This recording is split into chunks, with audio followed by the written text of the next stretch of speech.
The City of Portland has named Mark Rees as the new city manager. Tom talked with him about his new job and his new city. Mark, welcome to the show, and thanks for taking the time out. I'm sure you have a very busy schedule as a new city manager in Portland to talk to us and just find out a little bit about you and your background. But first, I'm just curious, why did you decide to apply to come to Portland from North Andover, Massachusetts? Well, first of all, thank you for inviting me. Being relatively new to the city, being able to be interviewed by the public access station is, I think, very helpful, and for the residents to get to know me a little bit better. So thank you very much for this opportunity. You're welcome. I think what I've always been interested in local government management since I made that career decision right after college. And when I made that decision early on, I always felt that what I really wanted to be was a city manager in a mid-sized community.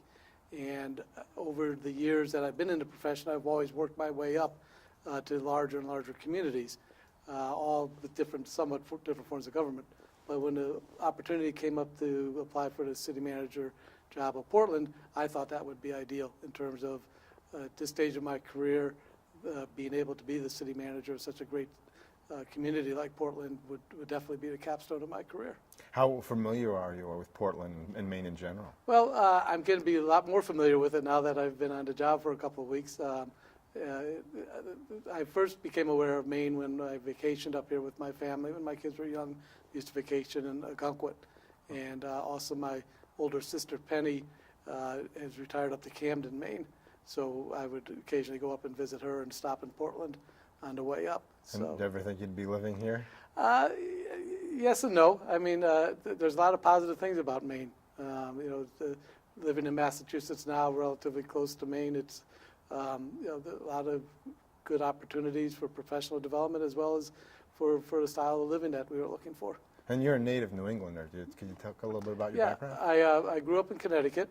Actually, I was born in Milwaukee, Wisconsin, so I can't say that I was a tried and true New Englander. But since 6 years old, I've lived in New England for the most part. I grew up in a town called Simsbury, Connecticut, went to undergraduate school at Boston College, and then went to the University of Pittsburgh, Pennsylvania, which at the time had a very strong public administration program focused on urban management issues. And how do you relate to being in a city that's transitioning from having a city councilor rotating as mayor to an elected mayor? Well, obviously it is a transition, and people are always a little nervous when changes occur. But I think one of the strengths that I bring to this situation is that in a number of my jobs where I worked previously, I was the first person in those positions. I was the first town manager in two of the communities I worked for. I was the first chief financial officer in another one.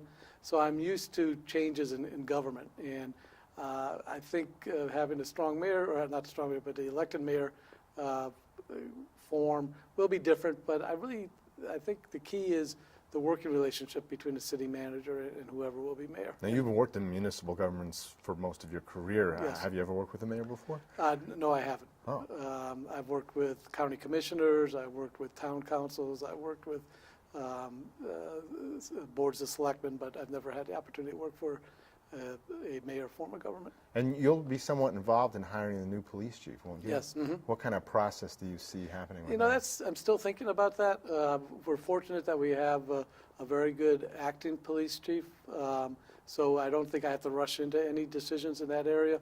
So, the big question is whether to keep it internally or go externally, and I really haven't made that decision yet. And you're here just a few days on the job, but what can you see are some of the things that are most important for Portland to deal with right now? Well, there's a couple of big development projects that are on the horizon, or actually even closer to that.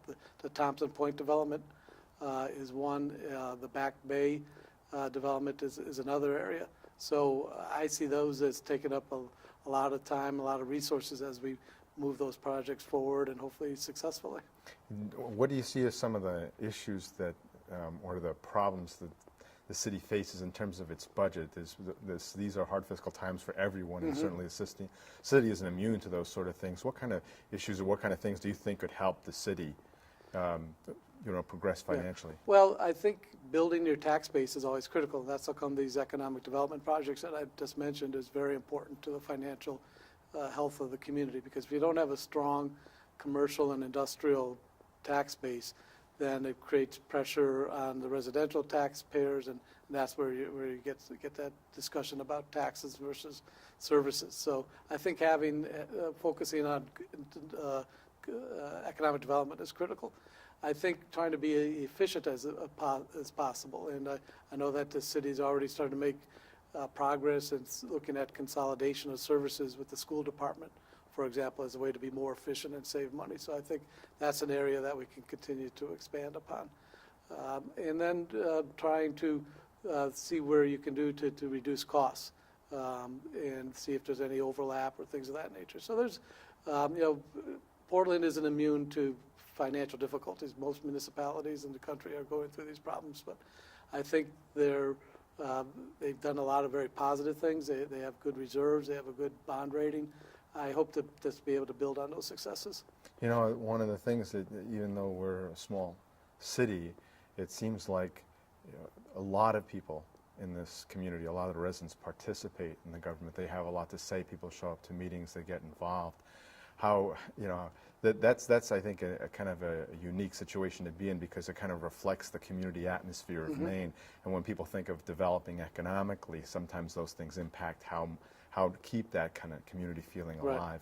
Right. How do you relate to that and try to develop the economy while keeping that community spirit there? Well, first off, that's one of the things that attracted me to the city was the amount of citizen involvement, both on a neighborhood level and all the way up through city council. So that's something that I think is excellent. I think that's what builds on the positive fabric of the community of Portland.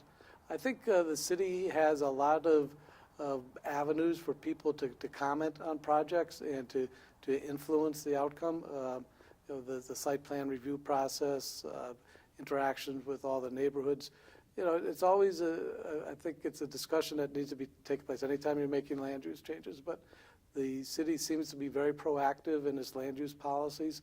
And, for example, those two development projects that I talked about appear to be sufficiently away from residential neighborhoods that they hopefully won't have that type of negative impact. Now, we were talking a little while ago about your family. It was, you have two children there.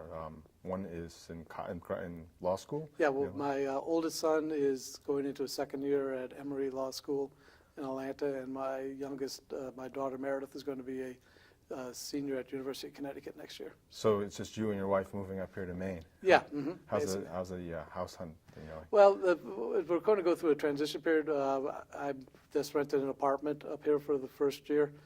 My wife is going to stay in Massachusetts with her job for the time being, and then she'll start looking for a job up here, hopefully, after that. And you said that you're looking for a hockey league to play in? Well, that's one of my hobbies. I'm not very good at it, but I do enjoy playing recreational hockey. It's something I've done my whole life. So if I'm fortunate enough to get into a league where they can accept my limited skills, then it's something I look forward to. Yeah, and you have a lot of other interests. I try to keep active. I like to play a round of golf. Again, I'm not sure how good I'm at it, but I enjoy getting out and hitting the little white ball. I try to stay in shape through running and bicycling and things of that nature. So I try to stay active, which is, I think, important for anybody in their lifestyle. Yeah, it's going to be quite a transition, I think, a little bit to be living in Massachusetts. It's, still New England, but Maine is a whole other different thing, and Portland is a little oasis. But in Portland, again, one of the very positive things is its recreational opportunities. In terms of, for example, I took a jog along the Eastern Promenade the other day, and just being able to access those trails, and it's pretty impressive how the city has been able to connect all these different parts through these network of trails. And then, of course, you always have the minor league sports scene in Portland, which again I'm very much looking forward to being able to go to some of those games. Yeah, Portland Trails is quite a system of trails that makes the whole city pretty accessible by foot or bike or whatever, and there's a lot of really active nonprofits in the community that are actually members of the station, so I hope that you get to know some of them, and through our station find out more, and hope to see a lot more of you and good luck in everything that you do. Well, thank you very much, and again, thank you for the opportunity to come by and talk. Thank you for being here. Take Okay, care. good.